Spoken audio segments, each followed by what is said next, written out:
Welcome everybody on this frigid afternoon. Anthony Carlo and Jersey Joe Archino joining you on College Football Corner, the second time in history, Jersey Joe, that this show has taken its form in the radio booth. Well, it's crazy because, normally, I don't know if people respect, there's a lot of extra work that goes into the College Football Corner aside from just the going on the air and executing it. We've got to edit it. We've got to put the pictures up on it. So, we don't have that Wednesday. We've got that break. Finals are coming up. So we've got to get the product out there somehow, Anthony. We got the product out there. We're doing it. Everyone's going to be happy. And I can't wait to talk because we had a phenomenal weekend. We did have a phenomenal weekend. And speaking of that phenomenal weekend, we have now a top four with the selection committee's choices. 1 is Alabama. In that number 2 spot is Oregon. In 3, FSU. And rounding it out at number 4, Ohio State. So, Joe, why don't we start this off by delving into Alabama, who will be taking on Ohio State, and Alabama coming off of a win in the SEC Championship, a 42-13 win over Missouri in a game where Blake Sims, it kind of ended perfectly. Blake Sims has been the guy for this team, and a standing ovation for Blake Sims as this game winded down, and then a long embrace with Lane Kiffin. And when it was all said and done, the perseverance, the hard work, the hard-nosed play of this fifth-year senior finally got, recognized by the crowd who has been supporting him all along, but saying it the best you could have said it, Alabama's coach, Nick Saban. You love to see a guy who's gone through what he's gone through, who's worked so hard and always persevered, then have success. And that's what this team has had, Joe. It isn't. What have we called him all year? We've called him a money quarterback because that's exactly what he is. Alabama has something now they haven't had in years. When they had Greg McElroy, very conservative, run the ball, great defense to fall back on. Same thing with A.J. McCarron. Blake Sims is a guy when you need points, when you need a drive at any time, he gets it done. Missouri, let's be honest, for the most part, Alabama controlled every aspect of this game. But there was a little stretch where Missouri could have made it interesting, but what happens? Blake Sims gets the ball back. Alabama needs a drive. He gets it done. It's been the story of him this year. Every single time they've needed him to make a play, to get a drive, to get the offense out of its stalled movement, he's done it. Blake Sims, you got to give the kid a ton of credit because he really is. He's probably the best Alabama quarterback I've seen in a long, long time. Now, Joe, it wasn't a bad choice to appoint Lane Kiffin offensive coordinator because this year, especially in this game, Bama outplayed Missouri 504 to 313 in total yardage. So Lane Kiffin has done his due diligence and also setting a completion record in this game with Sims, who completed 23 of 27 for 262 yards. But definitely a great job from Lane this year. Absolutely, and it's funny because before the season, we all thought, man, how is Lane Kiffin and Nick Saban going to get along? How is this relationship going to work? And it's worked perfectly. I think you look at Nick, and he's kind of had, like we were just talking about, a lot of guys who are not very creative with the play calling. They just really knew that all they really had to do was run the ball every once in a while. They could fall back on the defense. There wasn't a lot of explosiveness out of the offense, not a lot of creativity. And I think that's something that Lane has always done and he brought to the table is he brings very creative play calling. Him and Blake Sims, it's not all, it was shaky at times, but they've really progressed with one another. I think they trust each other now. And I think more importantly, Nick Saban trusts Lane Kiffin now. You see, they're always together on the sidelines, but I think Nick has the impression that that Lane knows what he's doing. He's giving him more control now, and you've seen it's paid off because they could score whenever they need to now. Their defense, we saw in this game, gets killed with a deep ball against Auburn, against Missouri. So their offense is going to have to put up points. But I think with Lane Kiffin, with the way Blake Sims is going, they're going to get points when they need them. You spoke about that creativity. They definitely used that to their advantage in the win over Missouri. They went with a lot of short passes and runs early on to eliminate that brutal pass rush from Missouri. But looking forward, which is what we're here to do, we're looking forward to this game that they'll be taking on the Ohio State team that defeated Wisconsin in the Big Ten championship matchup. Now, in that game, Joe, it's safe to say it was a routing. Ohio State 59-0 in that Big Ten title game. It's funny because Carlo, we were one of the only shows that actually picked Ohio State to win this game. Everybody wrote them off as soon as JT Barrett got hurt. There's no way this team's going to win. But what did we say? You never bet against Urban Meyer. Urban Meyer gets it done. Who else in college football could have 3 quarterbacks who are ready to play? Braxton Miller, ready to play, out for the year. J.T. Barrett, Heisman caliber season, out for the year. Cardale Jones, no one ever heard of, comes in this game, wins it handily, just dominates. It's amazing what Urban Meyer does. I can't wait. Whenever Nick Saban and Urban Meyer go up against each other, I think they're the 2 X factors in college football. I don't think you'll find any other 2 coaches who impact the game as much as they do. Their presence alone, their game planning, their just knowledge of the game is just an X factor in itself. I can't wait to watch these 2 minds on the field because it's going to be a heck of a matchup. I completely agree with you. A masterful job being able to deal with so many changes, especially at that pivotal position of quarterback. And Ohio State 12-1, 8-0 in the Big Ten, and number 6 in the AP rankings, had won 11 straight since losing at home at Virginia. And now basically, you remember that this team comes into this game against Alabama after stopping who had been the nation's leading rusher in their title win, Melvin Gordon. They kept him under control unbelievably, and they held a 558 to 258 advantage overall. What can we expect when it's all said and done between Alabama and Ohio State? Well, I think we all understand Alabama's definitely the better team here. They're going to most likely win this game. Cardale Jones, I give him a ton of credit because in this game he really did play well. But I think you still see he threw the ball, and when he did, it worked really well. Threw the deep ball better than I expected. But I just think you look at him, he's still a little bit limited in the passing game. This game against Alabama is going to come down to some plays where he's really going to need to string together some consecutive passes. Now, I think the advantage he has working for him is the deep ball looks like he's very comfortable with. Alabama, we keep seeing, they struggle defending the deep ball. So I think that's going to get them points. They're very creative with the play calling, which is going to help them as well. But I just think Alabama right now is just at a different level. I just think it's too hard for them to lose this game. Well, for Ohio State fans, the one little ray of hope is believing, as you mentioned, Joe, that this team has passed some pretty seemingly impossible tests so far this season. Like we keep saying, never bet against Urban Meyer. Whenever things look like they're not possible, if there's anybody who can get it done, can figure out a game plan, execute it, it's Urban Meyer. I never count him out.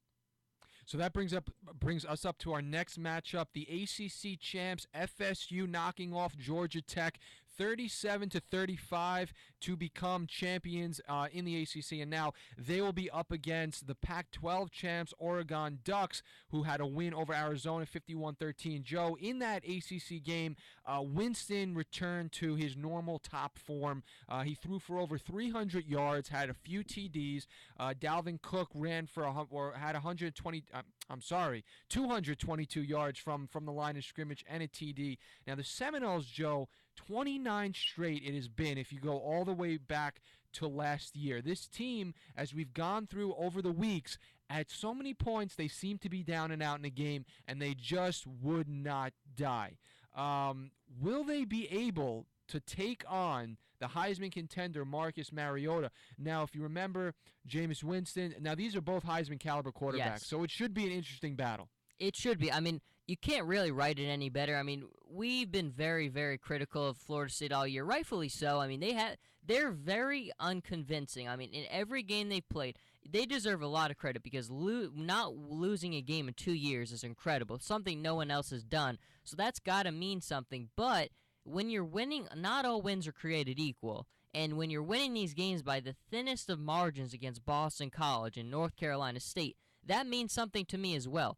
I think this is going to be an excellent matchup. Now, Marcus Mariota, I'm giving the Ducks my edge here to win the game, but I think it's going to be a very close ball game because Florida State is big, and they're going to give Oregon's offensive line trouble. Oregon's had trouble protecting Marcus Mariota all year. It's amazing how good he's been because he's been on the ground a lot. They've had a lot of trouble protecting him. Even there were some glimpses in the game on Friday where they had a little trouble, but for the most part, it's much better. I think it's going to be a shootout, though. Both defenses really against up-tempo offenses can't really get many stops. I think it's going to be a lot of points scored in this one. And look, let's be honest. When I need a lot of points consecutively, nonstop, I'm going to Marcus Mariota.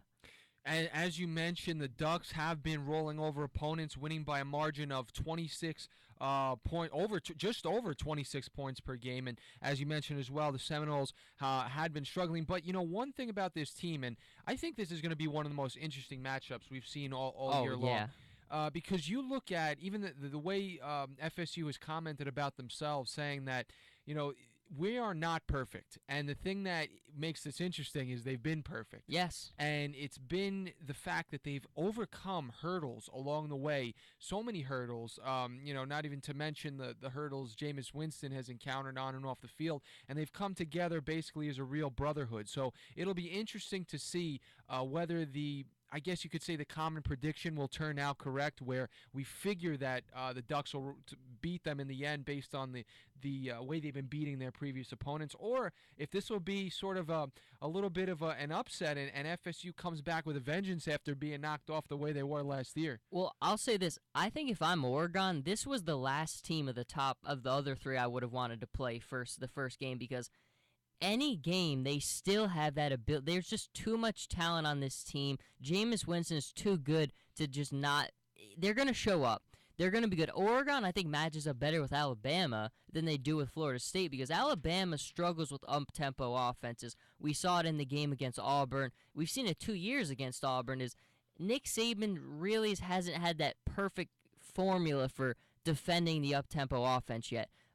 Marcus Mariota, we know, he runs an up-tempo offense like no one else. He's so comfortable. He's just gotten better and better. And Alabama's defense lives off of turnovers. Marcus Mariota does not turn the ball over. So I think this is a tougher first matchup for Oregon, which makes it, I guess, a little bit easier if it sets up an Oregon-Alabama final game. But look, this is going to be a really tough game for Oregon. I don't think it's a cakewalk. I think it's going to really come down to maybe the last few sequence of plays. Does Florida State turn the ball over? We know Oregon usually doesn't.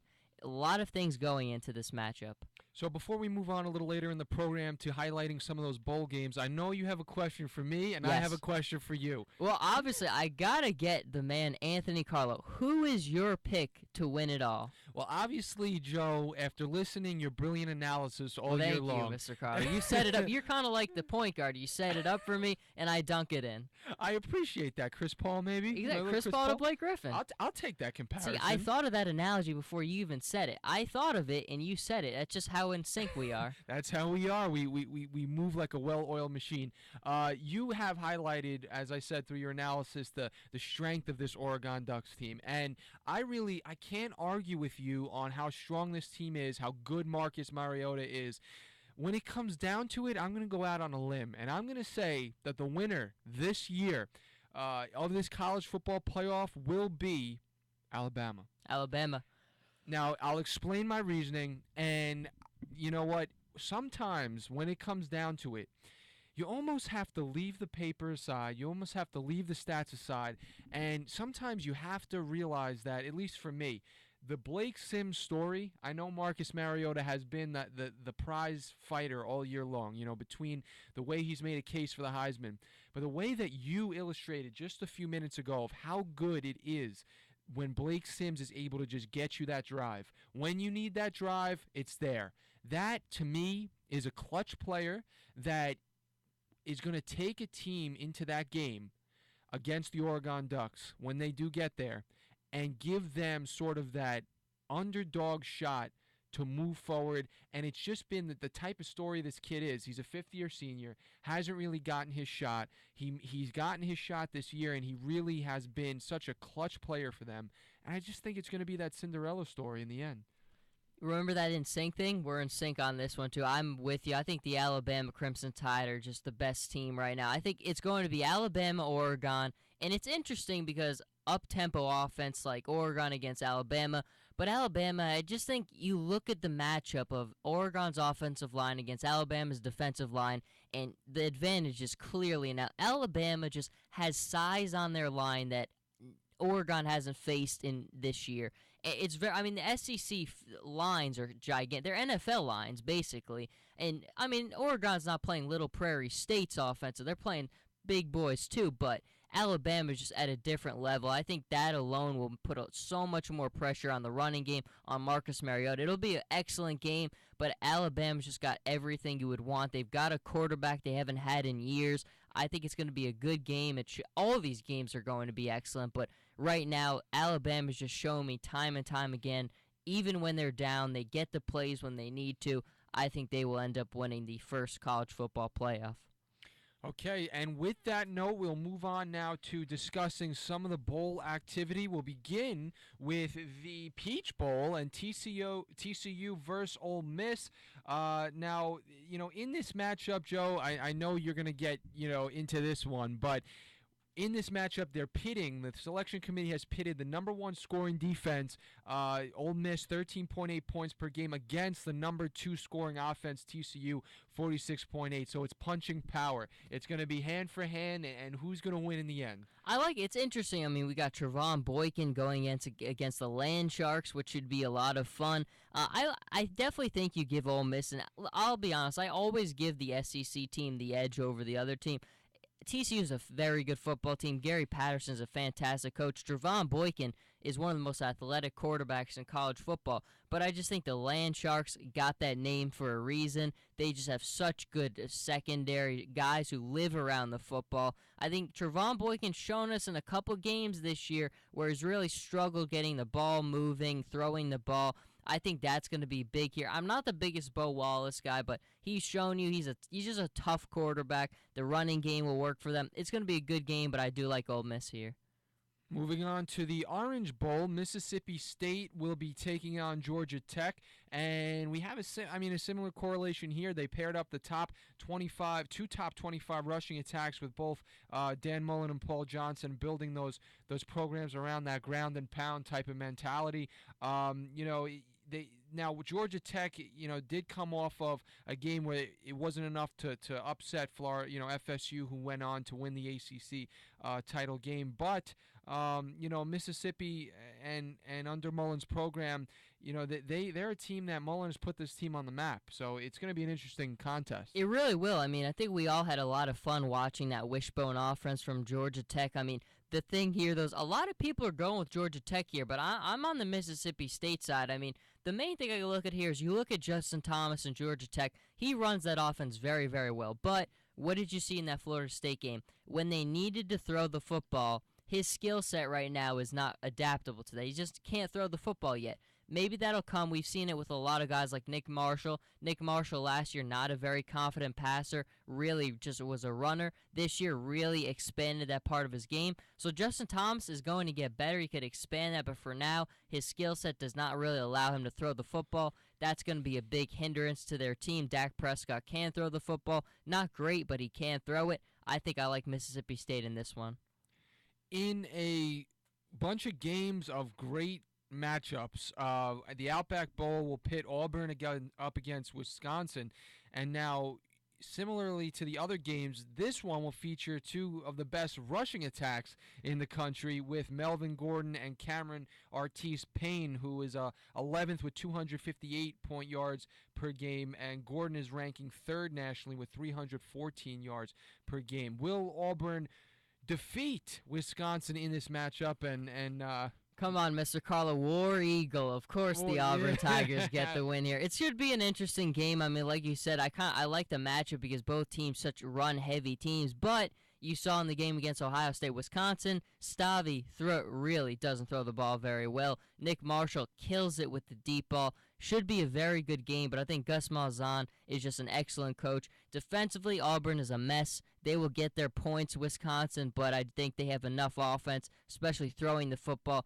And again, the difference between a Big Ten team and an SEC team is just night and day. The conferences, just the level and the skill of them is night and day. I think Auburn really runs it over with this one.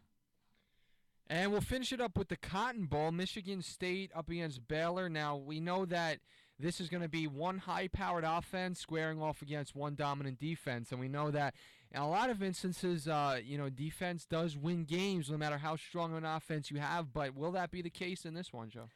It should be a very good game. I think one of the most exciting bowl games we have here. Baylor really, a lot of people like Michigan State in this one because they feel like Baylor's season is just deflated. They had all their hopes put into the playoff. That didn't happen, so are they due for a letdown? I think possibly. I haven't been the biggest Baylor fan all year, and the tough thing to see with Baylor is they haven't played a ton of top-tier competition. Their non-conference schedule very weak, so you haven't watched them against a ton of top-tier teams to really determine are they for real or not. I think it'll be a good matchup. It's really a coin flip who wins here. Michigan State defensively is very good. Connor Cook is a pretty good quarterback.